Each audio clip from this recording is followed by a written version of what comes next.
Yashodanandana Praja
Vasudevaya.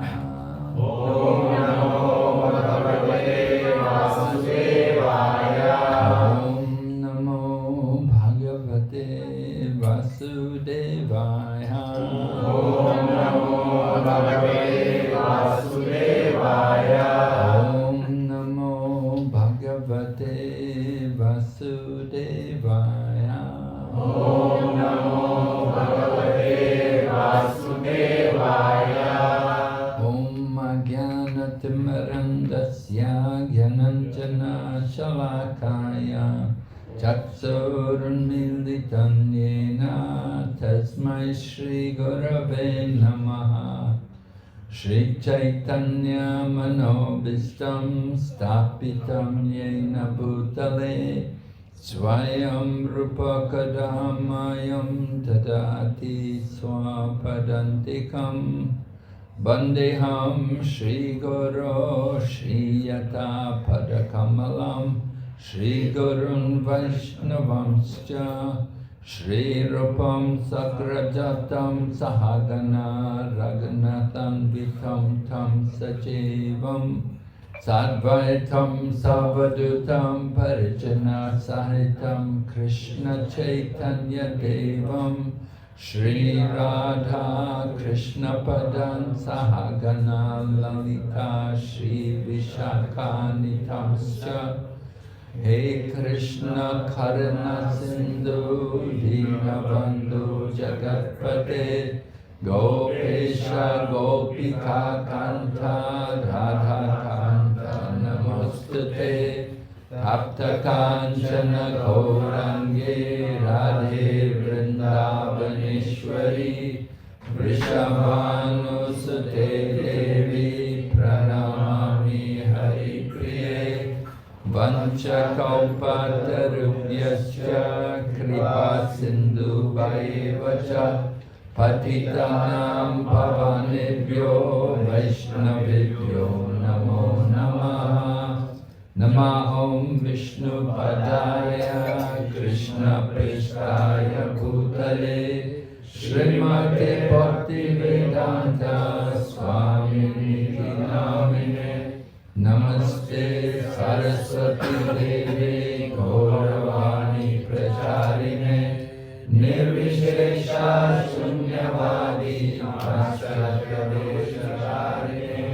Jai Shri Krishna Chaitanya Prabhu Nityananda Shri Advaita Gadadhara Srivasadi Gaura Bhaktavinda. Hare Krishna, Krishna Krishna, Hare Hare, Hare Rama, Rama Rama, Hare Hare. So in the Bhagavad Gita, we see how Bhagavad Gita begins with Dhritarashtra putting a question to Sanjaya, his secretary. Dhritarashtra was blind materially and also spiritually. He was very deeply attached to his sons, of which he had 100 sons.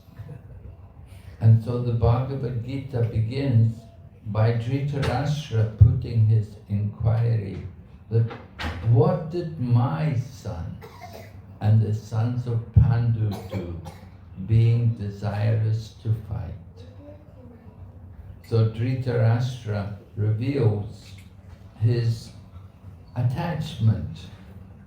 And that attachment, of course, it is natural that someone is attached to their sons.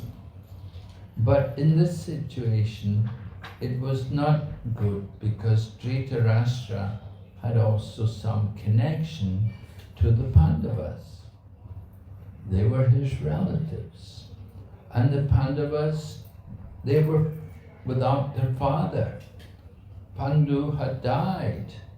And so Dhritarashtra was meant to be taking care of the Pandavas.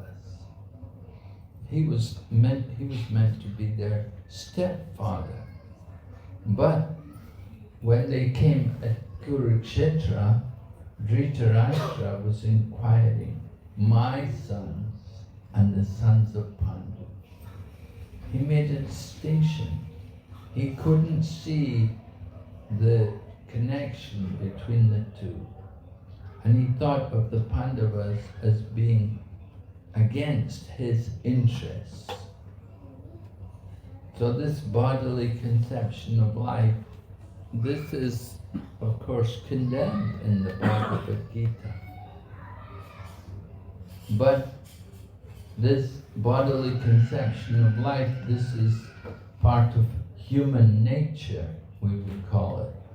Human nature, conditioned souls, right? There are two kinds of souls. We have conditioned souls and liberated souls.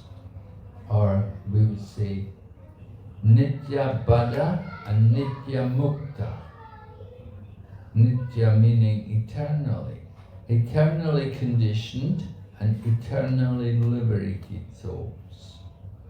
But don't worry, even though we are Nitya Bada, even though we are conditioned souls, we don't have to remain conditioned souls. We use the word Nitya Bada, eternally, in the sense that it's been a very long time that we've been in the material world. Since a very long time we've been in this material existence.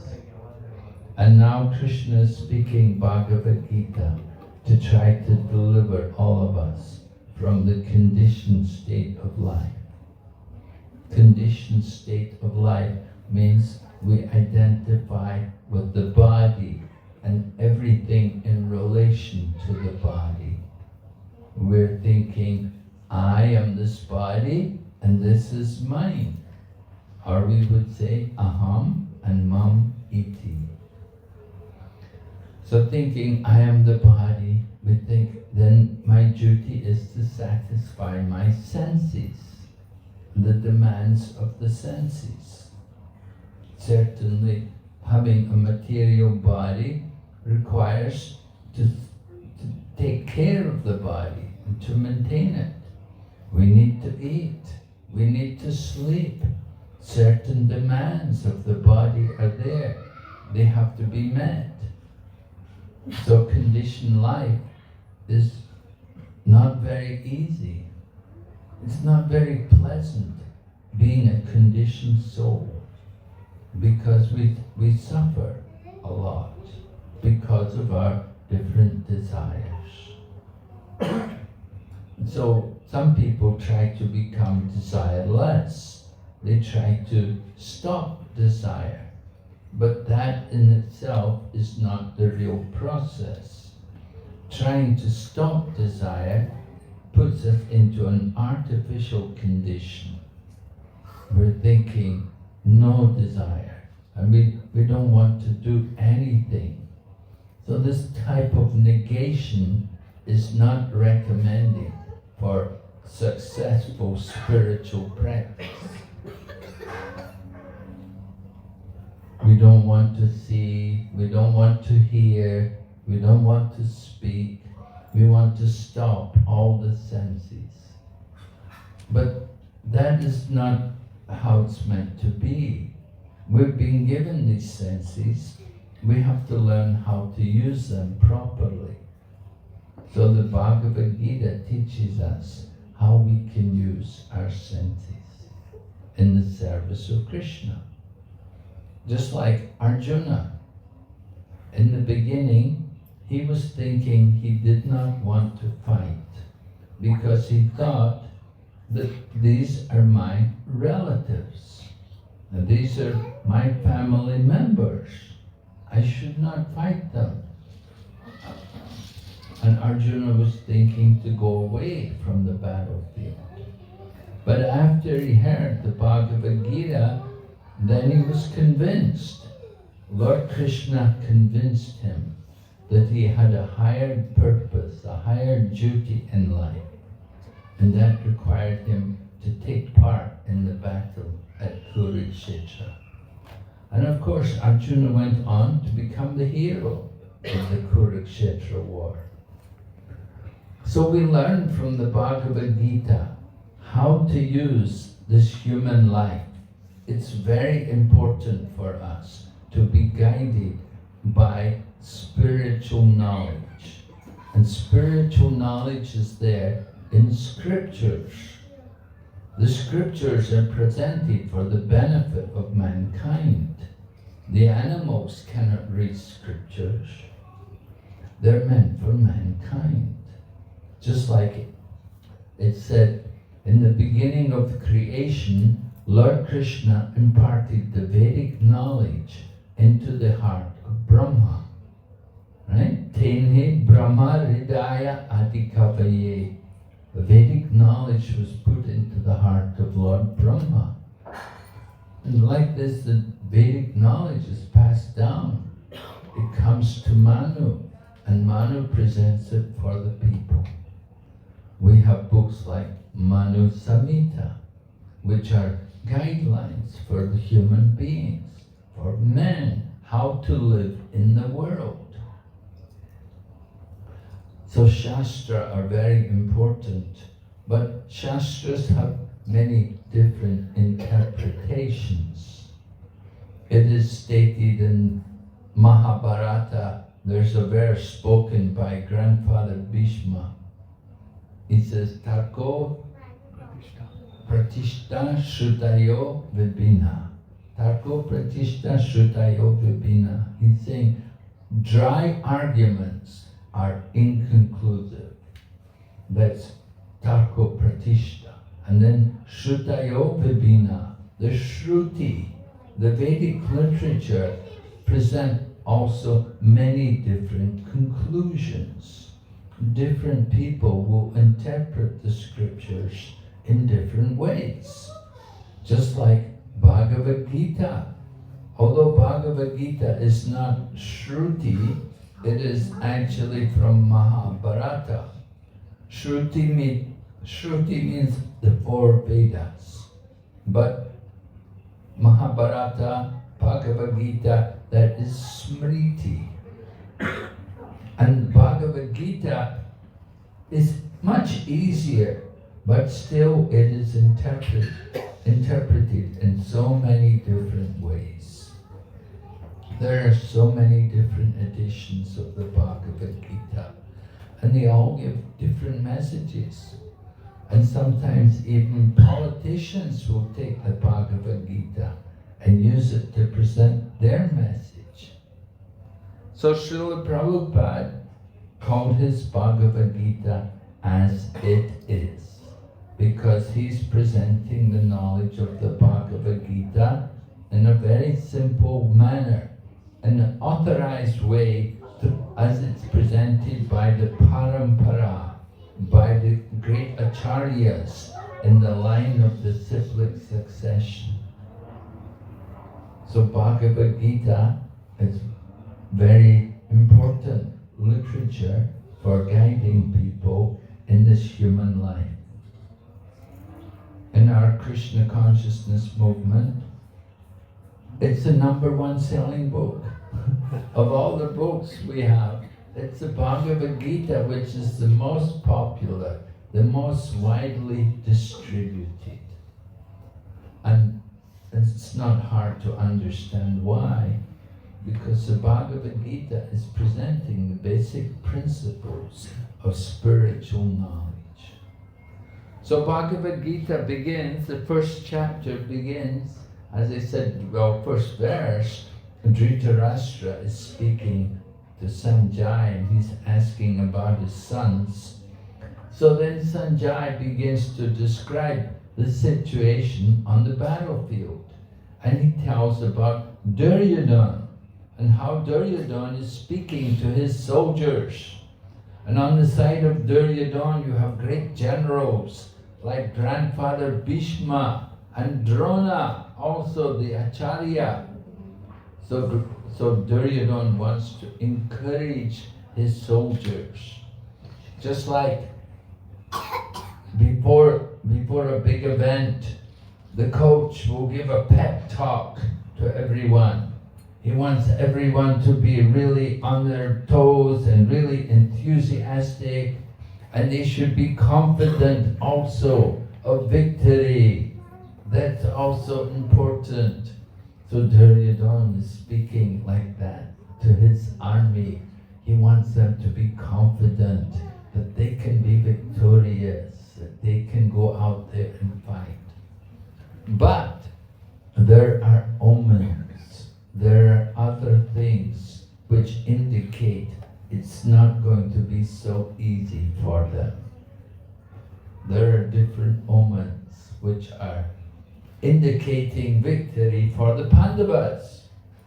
And one of these things is that Lord Krishna is on the side of the Pandavas. And Lord Krishna is the husband of the goddess of fortune. So that's a very significant factor in the favor of the Pandavas. There were other things, like the battle was taking place at Kurukshetra. And Kurukshetra is Dharmakshetra. It's a holy place. You can go there. Have you all been to Kurukshetra?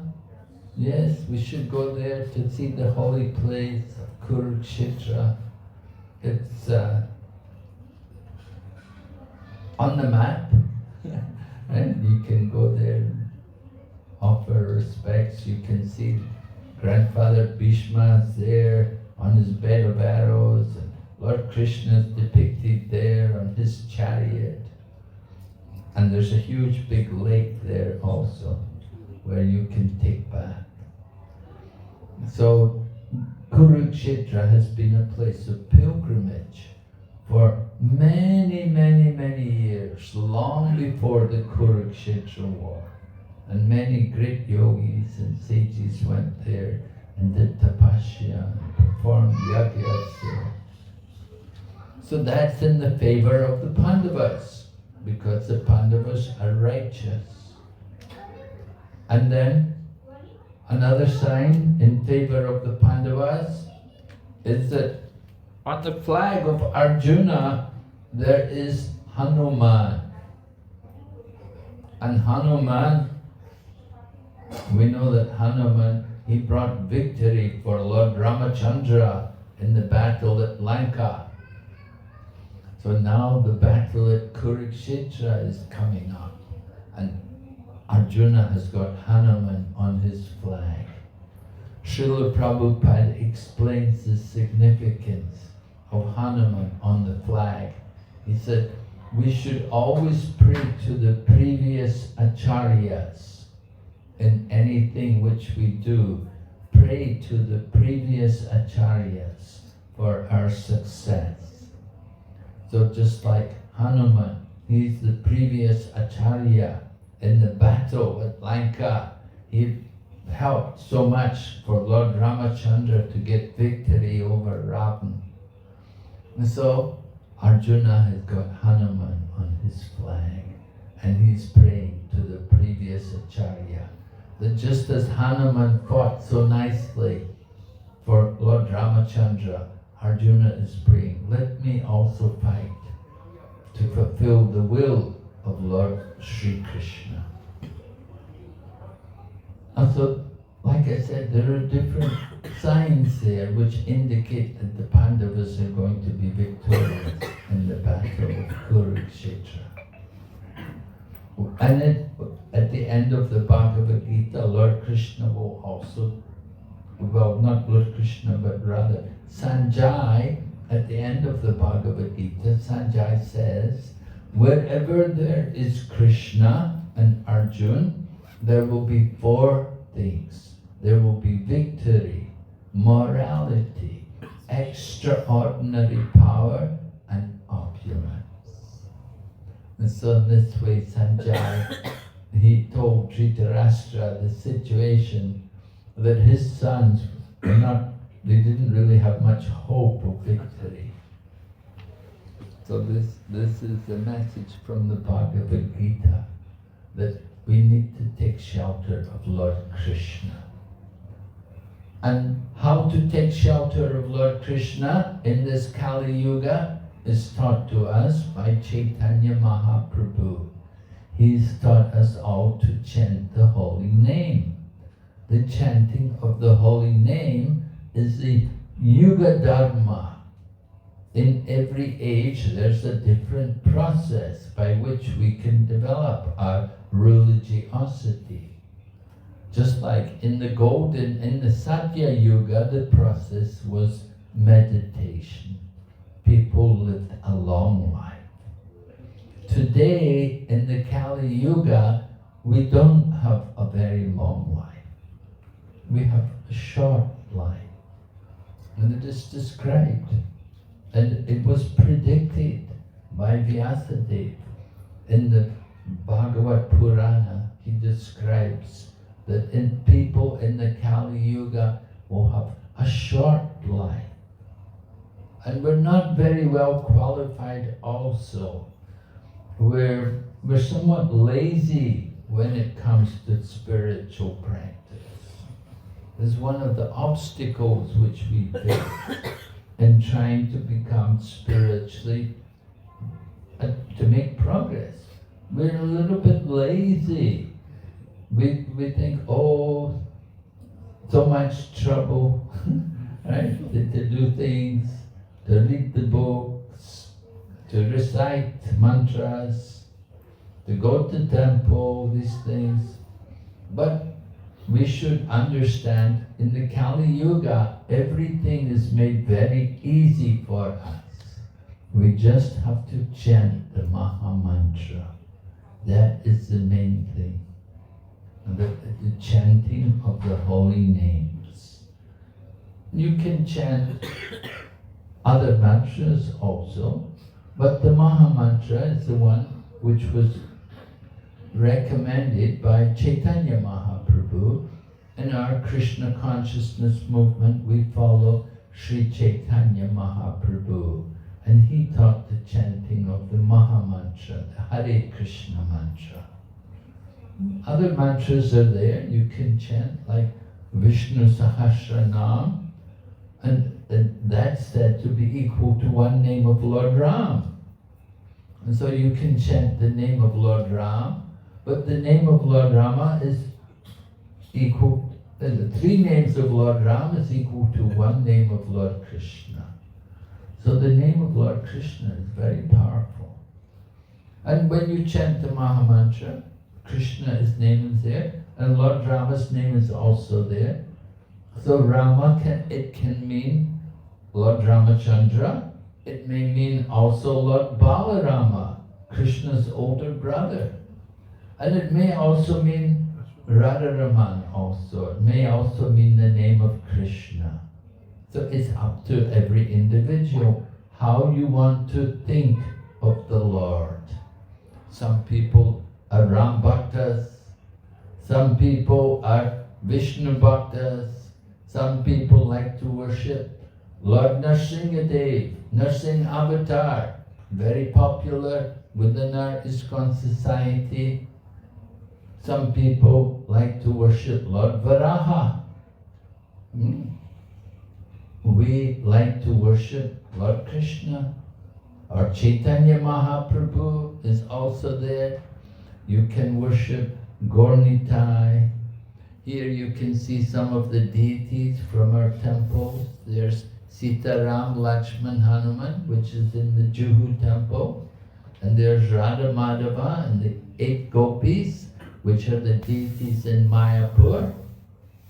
Right? And then on the far end we have, this is Radha Rasa Bihari, along with 2 gopis, Lalita and Vishaka. So this is the deities also in Juhu, Bombay, Hare Krishna. So we have so many different deities. You can see over here on this wall is Jagannath, Baladev and Subhadra. Lord Jagannath, worship of Lord Jagannath as done in Jagannath Puri is also very popular in our different ISKCON centers. These deities of Jagannath, this photo is taken from our Baroda center. We have a nice temple there in Gujarat, Baroda. And they have a big Rathi Yatra every year. Just like we also try to celebrate Rath Yatra here, right? And wherever we have the Jagannath deities. Of course, usually here in this place, the Rath Yatra is done inside, not outside, right? Good inside, right? But it's very blissful, everyone enjoys. If you go to Singapore, they have Rath Yatra in a football stadium. They rent a football stadium and they bring the chariot and they go around the football ground. And so, according to the place, not everywhere can we have it like in Jagannath Puri with a big road to go down to the Gundicha temple. But the idea is to worship the Lord according to our means. Everyone can keep a small temple in your home. Just like here, in Prabhu's home, he has a nice temple, he has altar here. You can have like this, you can have a smaller one, you can have a bigger one. Every individual has their own taste.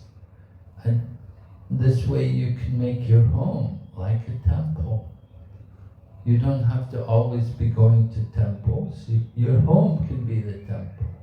Actually, we want to make the body the temple, because Lord Krishna is in the heart of everyone. So Lord Krishna is in our heart.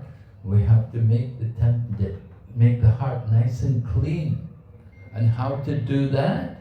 By chanting the holy name.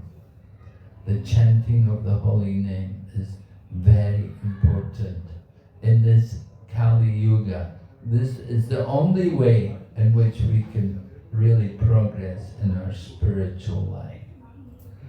And to help us to chant the holy name, we need association with the devotees. Just like this evening, devotees came and someone brought Madanga and harmonium and the kirtan became so melodious. So like that, you may only clap your hands according to your ability, different people. Some people have more facilities. They have the harmonium, madanga, kartals. Other people, you just have the devotion. That is the important thing. It's not so much the different instrument, but what's important is that we have the devotion, we have the mood to want to chant the holy name and to hear the holy name. So Kali Yuga Dharma Hari Nam Sankirtan. The Kali Yuga, the process in this age is Sankirtan. And we're having the Sankirtan in so many different homes here in this part of the world. The devotees told me during the month of Kartik, they will have programmed how many different homes? Last year 8,000. Last year 8,000.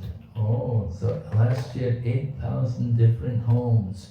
There was kirtan and there was offering of lamps. So this is very wonderful. And of course, different parts of the world, it's also going on. When I'm usually based over in Hong Kong, and in Hong Kong during this month of Kartik, we go out every day in the street of Hong Kong there in Kowloon, and we have a little altar. We bring pictures of Damodar, and we have little candles, and we get people to offer their candle to Lord Damodar. And we get many people right there on the streets. They come and they offer their candle to Lord Damodar. And they're happy to do it. So this is the custom during this month. You get a lot of blessings by doing these simple activities. The blessing you get is you get rid of our sinful reactions. The different things which we've done in the past, maybe past lives also, we get rid of these sinful reactions. And it's done very simply, just by offering a little candle, by making a little effort to devote ourselves to the worship of Lord Krishna. Lord Krishna is the controller of the material nature. In Bhagavad Gita, Lord Krishna said, Mayadhyakshena prakriti suyate sacharacha. This material nature is moving under my direction. So material nature is under Lord Krishna's control. And if we surrender to Lord Krishna, then Lord Krishna will free us from our entanglement in the material energy. And we can be relieved of all the different karmas which are keeping us in this material world and which are bringing us so many troubles and difficulties. This is the power of Lord Sri Krishna. He is so powerful.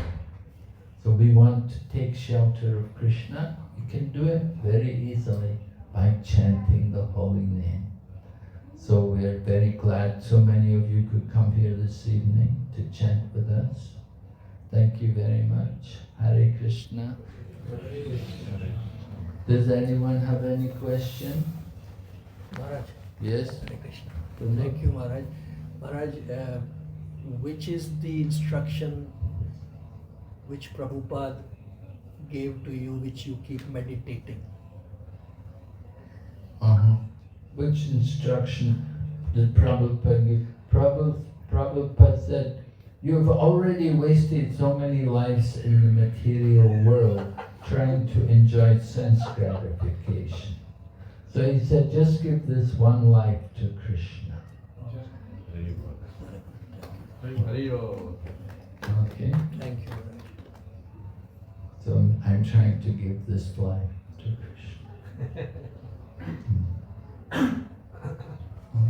Hare Krishna, thank you. So we will have some more Damodar Puja now, right? Anybody has any other question? We can. Hare Krishna Maharaj. Maharaj, just a question. When Prabhupada left this planet, you might have got the news, and after that, what is the force that kept you engaged till now, and is it your past life karma? Can you? Well, when after Prabhupada left, then certainly we were all devastated. It was a great loss to lose our great commander, our spiritual leader. So with the departure of Srila Prabhupada, we gradually realized how much more we need to take shelter of Prabhupada's teachings. And we would study more Srila Prabhupada's books.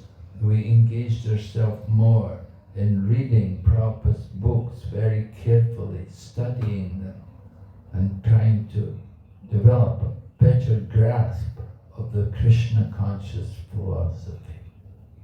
So we saw that Prabhupada was actually with us through his books. Prabhupada said, I will live forever by my books. Right? And he says that he dedicated the Bhagavatam to my spiritual master. He lives forever by his divine instructions, and the followers live with him.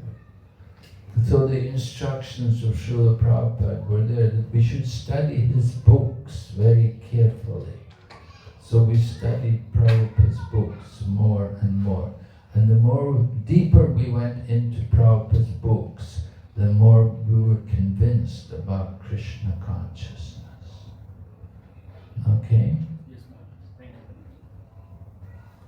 you. Yes, Prabhu. When we chant or we do Sankirtan, as you just now mentioned that chanting the holy names will get rid of our past karma, sinful activities, reactions of sinful activities. Or we have to focus more on for the love of God, you know. So what should be prioritized when we are chanting or doing Sankirtan? Well, yes, should we be thinking to get rid of our past sins? Well, the mode of goodness, right? If we want to get rid of our past sins. But if we're doing it for the pleasure of Krishna, then that is transcendental. And so on the higher platform, we want to chant for the pleasure of Lord Krishna. We want to focus on trying to please Krishna by chanting His holy name and by associating with Krishna through His holy name. So it's a connection to Lord Krishna. Lord Krishna is His name. He comes in the form of the holy name. Kali Kali Namarupe Krishna Avatar. The Lord comes, He descends from the spiritual world in the form of His name. One devotee was giving a lecture one time when Srila Prabhupada was present. Prabhupada had asked the one devotee to speak. So the devotee said that Krishna is in his name. But Prabhupada corrected him and said, Krishna is his name. Not just that Krishna is in his name, but Krishna is his name. Lord Krishna is his holy name. So the holy name of Lord Krishna is Chintamani, right? Nam Chintamani Krishna, Chaitanya Rasa Vigraha. The holy name is the Chintamani. Chintamani means fulfills all of our desires. So you take shelter of Lord Krishna and you have that connection with the holy name, and you can fulfill all of your desires, material and spiritual, through the holy name. Of course, we want to have that pure desire. The desire simply, we want to serve Krishna. We should think, I'm trying to be the servant. Lord Krishna is the master, and we're all his servants. We're trying to serve. Chanting the holy name is also service. And it's very pleasing to Lord Krishna when you chant the holy name. Lord Krishna said, Naham tishtani vaikunte yoginam hridayeshu va tatra tishtani narada yatra gayanti madbhakta. Krishna is saying, I am not in the Vaikuntha, and I am not in the hearts of the yogis meditating on me, but I am wherever my devotees, like Narada, are chanting my holy name. So the Lord is attracted by the chanting of the holy name.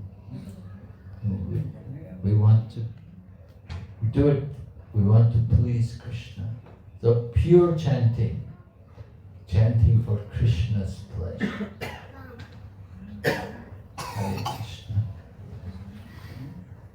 All right. Yes, Prabhu. Wonderful class. What you mentioned just now, that what says Naham Krishnami Vaikunthe, but he's actually in Vaikuntha, and Yoginam is Yeshua. He's actually residing in devotee's heart also. So, what is the meaning of this particular shloka? Because he's in Vaikuntha, he's in the hearts of the yogis also. And of course, he is present where yogi bhaktas are doing his Nam Sankirtan. So how do we understand, and what is the message of this? Is it? Well, the message that I understand from it is that the importance of chanting the holy name. Not that we should be thinking, I want to go to Vaikuntha, or that, I'm meditating, but Krishna wants us to chant the holy name. Lord Krishna is telling us, he said, I am wherever my devotees are chanting. So it's bringing out the significance, the importance of the holy name, the chanting of the holy name. Not just meditating silently, or not just thinking about going to Vaikuntha, but actually chanting the holy name, and we can be with Lord Krishna through the holy name. So that's how I understand it. Lord Krishna wants to emphasize to us This is the process. At this age, you have to chant the holy name. So we have to develop that taste, right? And you get the taste. Do more chanting. The more you chant, the more you will get taste. You want to chant. So we're going to do Damodar Puja now. Nanda Kishore Prabhu. Raghuveer. I'm just coming from Ocean. We're going to do it over there. No, not to watch me. Can I request His Grace Rajanandan Prabhu 2 minutes, because a lot of people will get inspired by how someone from China came into Krishna consciousness. Should I give him? Yes.